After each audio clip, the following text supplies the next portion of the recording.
فإن صلاتكم معروضة علي فقالوا يا رسول الله صلى الله عليه وسلم وكيف تعرض صلاتنا عليك وقد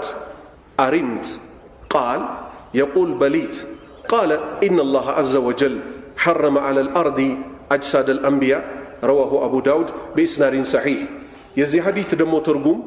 كأوس የአውስ ልጅ በመባል ከሚታወቁት አላህ መልካም ስራቸውን ይወደድላቸውና ከሳቸው ተይዞ የአላህ መልእክተኛ ያላህ ሰላትና ሰላም በርሳቸው ላይ ይሁን እንዲያሉ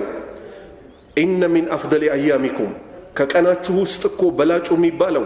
የውሙል ጁሙዓቲ የጁምዓ ቀን ነው ፈአክሲሩ አለየ በኔ ላይ አብዙ ሚን ሰላቲ ፊሂ ሰለዋት አውርዱ በጁምዓ ቀን በኔ ላይ አሉ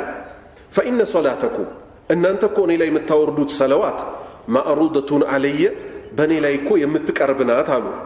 ፈቃሉ ሷሃባዎች አሉ ያ ረሱላላህ አንተ ያላህ መልእክተኛ ሆይ